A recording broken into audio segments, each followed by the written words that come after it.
I stared at my reflection in the gallery window, adjusting the collar of my blazer one last time. The bright lights inside illuminated my artwork, casting long shadows across the polished floor. In less than an hour, I'd be unveiling my first solo exhibition, Fragments of Memory, a collection that had taken me 2 years to complete. My name is Quinn, and this was supposed to be the biggest night of my life. Funny how the universe has its own plans. Everything looks perfect, sweetheart, my grandmother Helen said, appearing beside me. She reached up to smooth a stray strand of hair from my face, just like she'd done since I was little. Samuel, doesn't she look beautiful? My grandfather nodded, his eyes crinkling with pride. Just like her grandmother, he said, making Helen blush. Even after 45 years of marriage, they still acted like teenagers sometimes. Mr. Jameson, my art teacher and mentor, was directing the final placement of a large canvas. Quinn, come here moment. I think we should adjust the lighting on the empty chair. That piece was the centerpiece of my exhibition, a stark painting of an abandoned dining room chair, surrounded by scattered photographs and letters. Most viewers would see it as a commentary on loss and absence. Only my grandparents knew its true meaning. The first guests were starting to arrive when I heard a familiar voice that made my blood run cold. Darling, the composition is divine. You always did have your mother's eye for drama. I turned slowly, my heart pounding. There she was, Vanessa Harper, my mother, looking exactly as she had 5 years ago when she'd walked out of my life. Designer dress, perfect makeup, that practiced smile she'd used in all her old television appearances. Behind her stood my father, Ethan, shifting uncomfortably like he always did in her presence. What are you doing here? I managed to say, my voice barely above a whisper. Oh, sweetie, Vanessa laughed, moving toward me with open arms. Did you really think I'd miss my only daughter's first gallery opening? The critics are already buzzing about you online. This could be huge for us. I stepped back, bumping into a pedestal. Us. Of course. The prodigal daughter of former starlet Vanessa Harper, emerging from obscurity to carry on the family legacy. The press will eat it up. She turned to the growing crowd, her voice carrying across the gallery. Everyone, I'm so proud to introduce my talented daughter. Stop.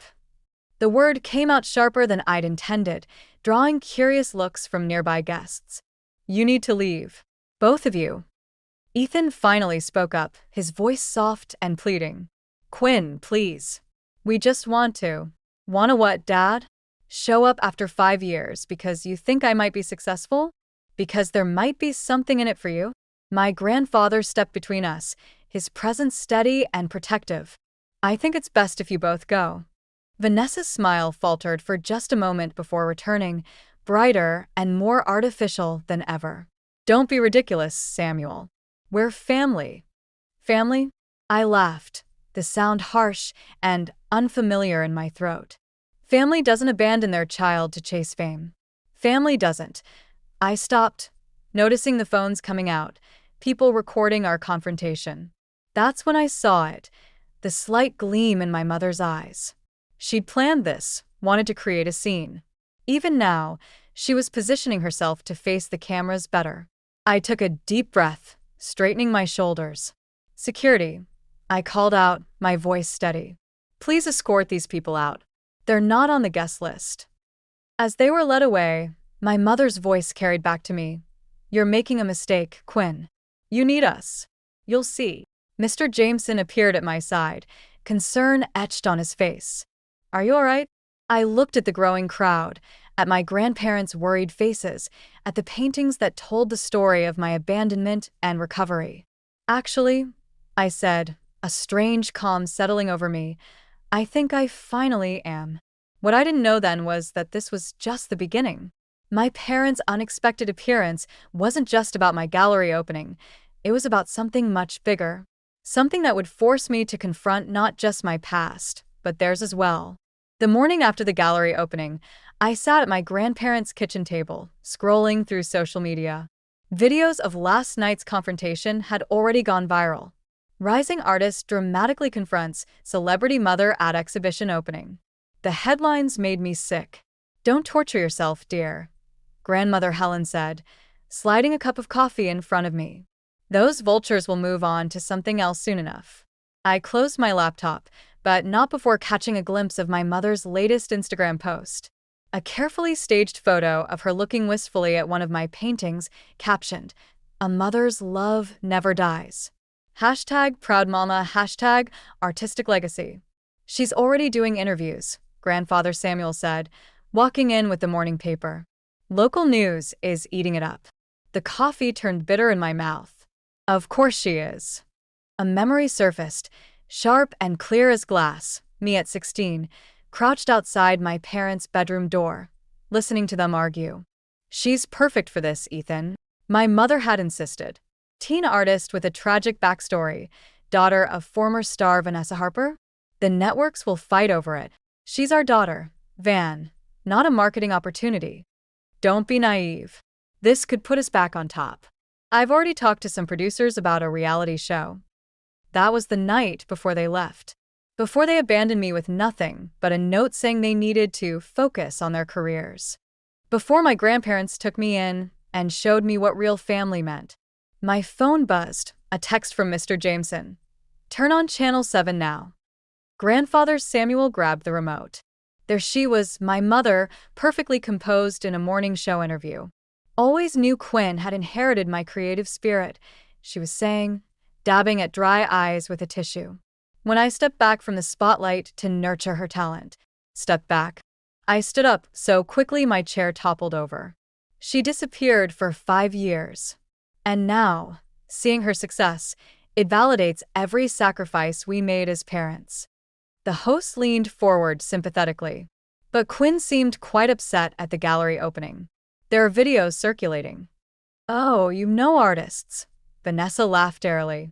So emotional, so dramatic. She gets that from me too. But family is family. In fact, we're planning a very special collaboration. I grabbed my phone, fingers shaking as I dialed the station's number.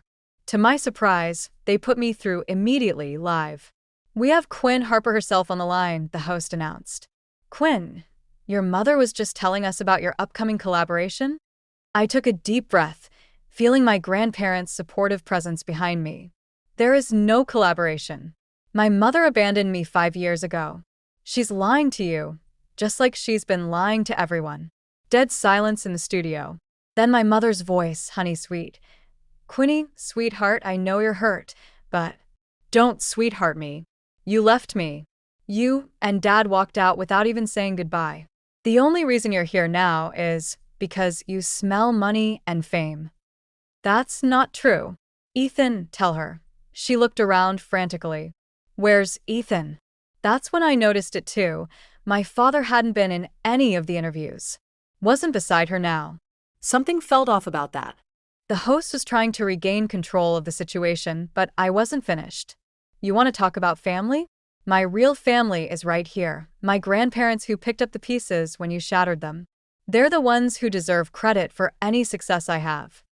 I hung up before they could respond, my hands trembling. The studio erupted into chaos on screen. Well, Grandfather Samuel said quietly, that was quite something. My phone started buzzing with notifications. Among them was a text from an unknown number. We need to talk. Dad. Attached was a photo, documents I'd never seen before, with my mother's signature at the bottom. The date caught my eye, 5 years ago, the day before they left. Whatever game my mother was playing, there was more to this story than I knew. And maybe my father was finally ready to tell me the truth. I met my father at a small coffee shop across town, far from anywhere my mother might show up. He looked older than at the gallery, hunched over his cup like it was keeping him upright. The documents he'd texted about were spread on the table between us. Your mother signed away her parental rights, he said without preamble. 5 years ago, right before we left. I stared at the papers, my coffee going cold. What? There was a reality show deal. They wanted to feature you, the talented teenage artist, daughter of a former star. But you had to be. He swallowed hard. You had to be under her complete control. No joint custody, no interference from me. And you just let her? I fought it. That's why we really left, not because of careers, but because I threatened to expose the whole thing. He pulled out another document, hands shaking. She had dirt on me. Things that would have ruined any chance I had of custody. The bell above the door chimed. I glanced up to see Mr. Jameson walking in, stopping short when he saw us. Something flickered across my father's face, recognition, then fear. Marcus, my father said quietly. I didn't expect. Ethan. Mr. Jameson's voice was ice. Still hiding from your mistakes? I looked between them, confusion mounting. You two know each other? Your father and I worked together, Mr. Jameson said, not taking his eyes off Dad. Until he sold out our entire gallery to fund your mother's comeback attempt. The world tilted sideways. What? It wasn't like that, Dad protested. The gallery was failing anyway. Because you were embezzling. Mr. Jameson's hands clenched into fists. Artists lost their life's work. People lost their jobs. And you just disappeared. I felt sick. Is that what Mom had on you? Is that why you left? Dad's silence was answer enough. That's why you took me under your wing, I said to Mr. Jameson. You knew who I was all along. I knew, he admitted, but I also saw genuine talent. I thought maybe. He shook his head. Maybe helping you would make up for failing to stop your father. My phone buzzed, a news alert. My mother was holding another press conference. The headline made my blood freeze. Vanessa Harper announces documentary. My Daughter's Keeper, the truth behind the art. She's really doing it, Dad whispered. She's going to twist everything. No. I stood up, my chair scraping loudly. She's not getting away with this. Neither of you are. I grabbed the documents, my hands steady despite the rage building inside me. You know what's interesting about these papers, Dad? They're dated after you left, which means you didn't sign away your rights to protect me. You did it for money. Quinn, please. How much? When he didn't answer, I slammed my hand on the table. How much did she pay you to disappear? Enough to pay back what I stole, he whispered. Enough to keep me out of prison. Mr. Jameson stepped forward. Quinn, there's something else you should know. Your mother didn't just buy his silence about you. There were other children. Marcus don't. Other artist children. Your father helped her scout them, promising their parents fame and fortune. She used them all up and moved on. You weren't the first, Quinn.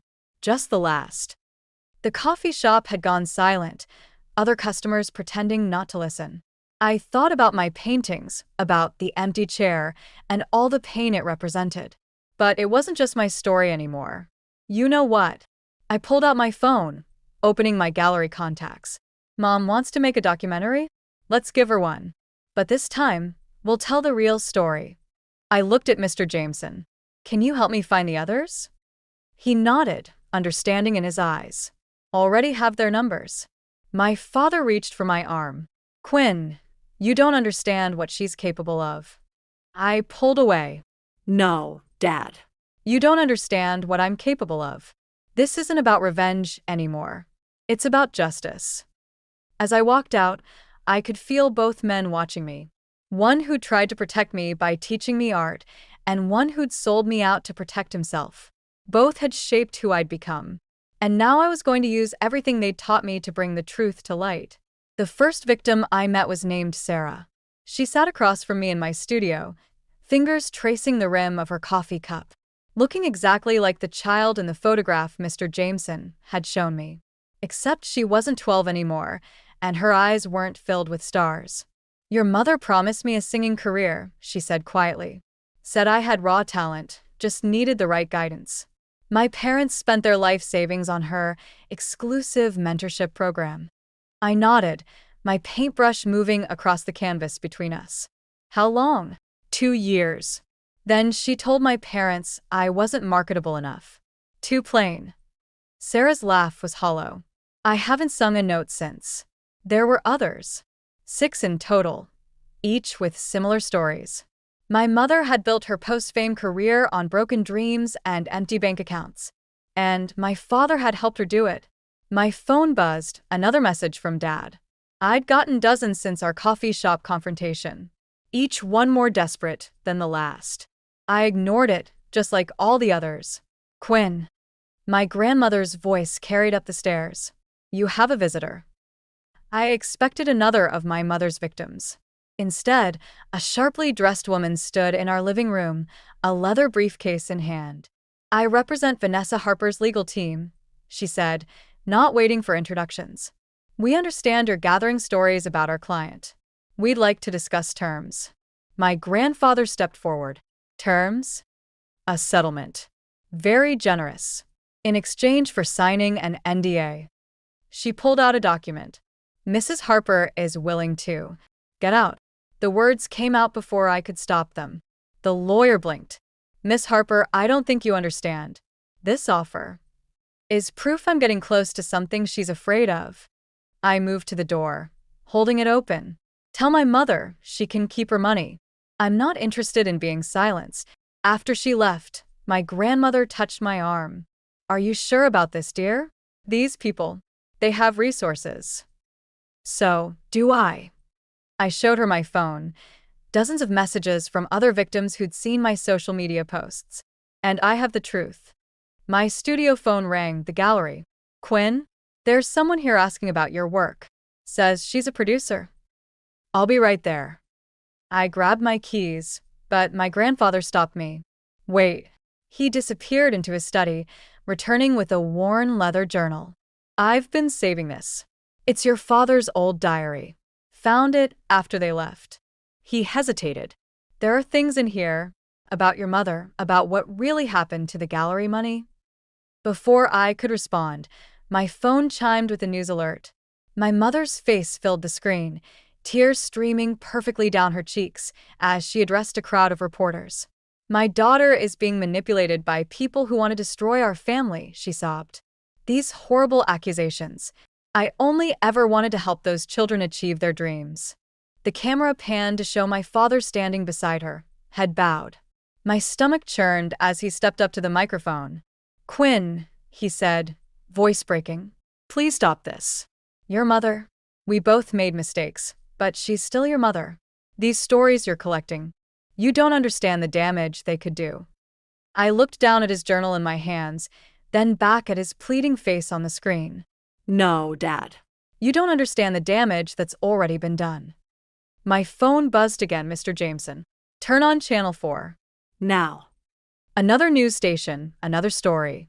But this time, it wasn't my mother crying crocodile tears. It was Sarah, standing tall before the cameras, telling her story. Behind her stood 3 more of my mother's victims. We won't be silent anymore, Sarah said, her voice strong and clear. And we're not alone.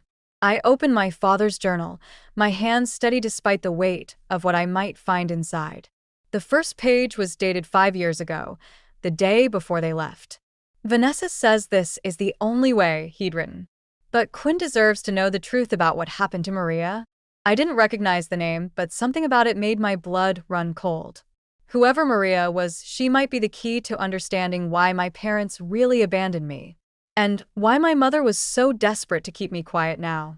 I spent 3 days reading my father's journal, piecing together a story that made my blood run cold. Maria wasn't just another victim of my mother's schemes. She was their first. A talented young pianist who died by suicide after my mother destroyed her family financially and emotionally. The gallery's collapse wasn't just about money. It was about hiding evidence. I sat in my studio, surrounded by newspaper clippings Mr. Jameson had helped me gather. Maria's obituary was small, tucked away on page 6. No mention of my parents, though they'd been her mentors for 2 years. My phone lit up, a text from Sarah. Your mother's lawyers are pressuring my parents. They're scared, Quinn. Before I could respond, my grandmother called up the stairs. Quinn, your father's here. I found him in the kitchen, looking worse than ever. The smell of alcohol clung to him like cologne. You need to stop, he said without preamble. Your mother. She's not well. The pressure of all this. Maria Delgado. His face went white at the name. You wrote about her in your journal. How old was she, Dad? 16. You don't understand. I understand perfectly. You and Mom pushed her until she broke. Then you covered it up and moved on to the next victim. My voice stayed steady, though my hands shook. How many others were there before me? We never meant. He stopped, swallowing hard. Your mother was desperate. After her show was canceled, we were drowning in debt. Maria's parents were wealthy, influential. So you targeted their daughter. The pieces clicked into place. But something went wrong. Maria threatened to expose everything. Your mother? She leaked photos, started rumors. Said Maria was unstable, attention-seeking. He couldn't meet my eyes. When we heard about what happened, your mother said we had to leave town. Start fresh. With me as your next project. The kitchen door opened. My grandmother stood there, face pale. Quinn, you need to see this. On the living room TV, my mother was giving another interview. But something was different. Her perfect mask had slipped, revealing something desperate and dangerous in her eyes. My daughter thinks she knows the truth, she was saying. But she's about to learn that some stories are better left untold. For everyone's safety. The interviewer leaned forward. Are you threatening your daughter, Mrs. Harper? I'm protecting her. Just like I've always protected her. She smiled, but it didn't reach her eyes. Quinn, darling, if you're watching, remember Maria. Remember what happens to people who push too hard for answers. My father grabbed the remote, shutting off the TV. Now you see why you need to stop? No. I pulled out my phone, showing him the group chat with Sarah and the others. Now I see why we need to finish this. Quinn, please. You can help us tell the truth, Dad. Or you can keep enabling her. Your choice. He reached for me, but I stepped back. In that moment, I saw him clearly, not as my father, but as a man who'd chosen the easier path so many times it had become a habit. I'll be at the gallery tomorrow night, I said. I'm unveiling a new series.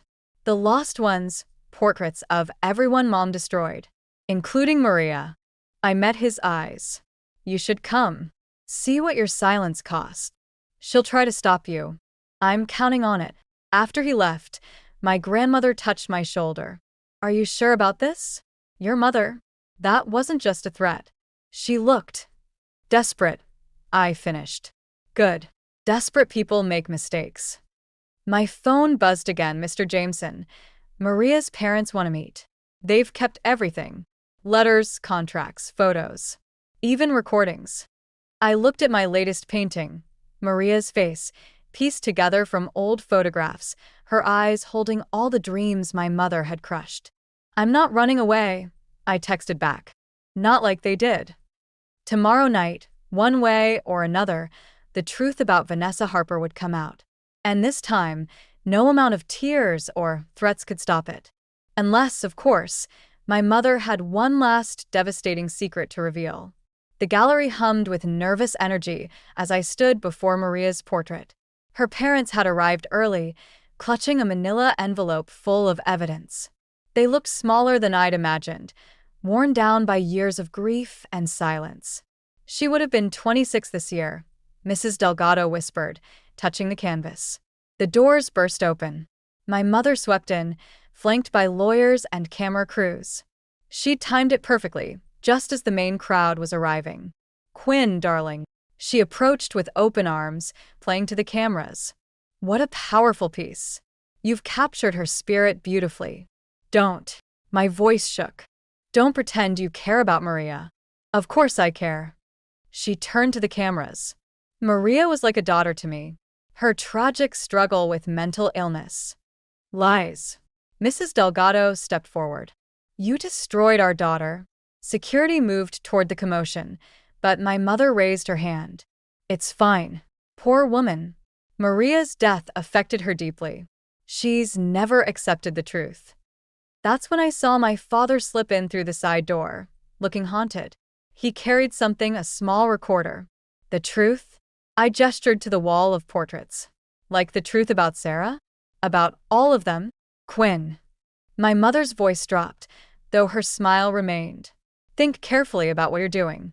Some truths are better left in the dark. Mr. Jameson emerged from the crowd. Like the truth about the gallery money? About how you and Ethan. Enough. For a split second, her mask slipped. Quinn, you have 5 minutes to shut this down or what? I pressed play on my phone. Maria's voice filled the gallery, a recording from the Delgado's evidence. Her tearful voice describing the manipulation, the threats, the blackmail. My mother's face went white. Turn that off. Make me. She lunged for my phone, but I stepped back. In her desperation to grab it, she knocked over an easel. The crash silenced the room. You ungrateful little. She caught herself, aware of the cameras. I gave you everything. Everything. And this is how you repay me. You gave me nothing. I helped Mrs. Delgado up from where she'd been pushed. You took. That's all you've ever done. I protected you. She was unraveling now, her carefully constructed facade cracking. You want to know the truth? Fine. Tell them, Ethan. Tell them what really happened to the gallery money. My father stepped forward, recorder in hand. No, Vanessa. No more lies. He pressed play. My mother's voice filled the room. The girl's becoming a problem. If Maria talks, we lose everything. Better to discredit her now, while we still can. The gallery erupted into chaos. Cameras flashed. Reporters shouted questions. Through it all, my mother stood frozen, staring at my father with pure hatred. You recorded me? Her voice was deadly quiet. I recorded everything. He looked at me. I'm sorry, Quinn. I should have done this years ago. My mother's laugh was chilling. You think this changes anything? You're just as guilty as I am. And Quinn. She pulled out her phone. Remember that contract you signed last year? The one giving me rights to your story. My blood ran cold. In the aftermath of the first gallery showing, she convinced me to sign something. I'd been so overwhelmed, I barely read it. You don't own just your story anymore, darling. Her smile was victorious. You own nothing. Check your accounts. I pulled out my phone with trembling hands. My accounts were empty. My recent sales, my savings, all gone. A mother must protect her investments. She turned to the cameras. My daughter is clearly unstable, just like poor Maria. She needs help, not an audience. Security was moving in again, but this time they were coming for me. Wait, I started, but my voice was lost in the chaos. My mother's words carried over the noise. I'm sorry, everyone, but this exhibition is canceled. My daughter will be taking some time to focus on her health. As they led me toward the exit, I caught a glimpse of Maria's portrait. In the harsh gallery lights, her eyes seemed to follow me, filled with a warning I was too late to heed. I'd thought I was exposing the truth. Instead, I'd walked right into my mother's trap. 3 days after the gallery disaster, I sat in my emptied studio, surrounded by blank walls where my paintings had hung. My mother had moved quickly, using her legal team to seize everything. The media painted me as unstable, following her carefully crafted narrative. The door creaked open. Quinn. My father's voice hesitant. We need to talk. About what? How you waited until she destroyed everything before showing that recording. He stepped inside, looking more sober than I'd seen him in years. There's something you don't know. About Maria? And about your mother. Before he could continue, my phone buzzed, Mr. Jameson. Turn on the news. Now. My mother's face filled the screen, but something was wrong. Her perfect mask had cracked completely. She was outside the police station, reporters swarming. Mrs. Harper, what's your response to the leaked emails? No comment. She tried to push through them. Is it true you fabricated evidence against Maria Delgado? Did you knowingly commit fraud? My father's hand tightened on his phone. He sent everything? All the emails, the recordings, the financial records. Everything. You what? Your mother. He swallowed hard. She didn't just drive Maria to suicide. She orchestrated it. Created fake messages, planted evidence. Made it look like Maria was unstable. The studio door burst open. My mother stood there. Mascara streaked down her face. You treacherous bastard. It's over, Van. My father stepped between us. No more lies. Over? She laughed, high and brittle, Nothing's over. Quinn signed everything over to me. Her work, her rights, her story. Actually, Mr. Jameson appeared behind her. She didn't. He held up a document. The contract Quinn signed? It required a witness. I was there that day. That's not my signature. My mother's face went pale. Of course it is. You. I'm left-handed, Vanessa. That signature was written by a right-handed person. He smiled grimly. Amateur mistake. She lunged for the paper, but my father caught her arm. Enough. Let go of me. She struggled. Quinn, baby, you can't let them do this. Everything I did for us. For your future. My future? I gestured to the empty studio. You mean your future. Just like with Maria and Sarah and all the others. It was never about us. It was always about you. You ungrateful little. She broke free, grabbing a palette knife from my workbench. I made you. I can unmake you. Everything happened at once. My father moved to stop her. Mr. Jameson shouted. And I stayed perfectly still, meeting her wild eyes. Do it, I said quietly. Show everyone exactly who you are.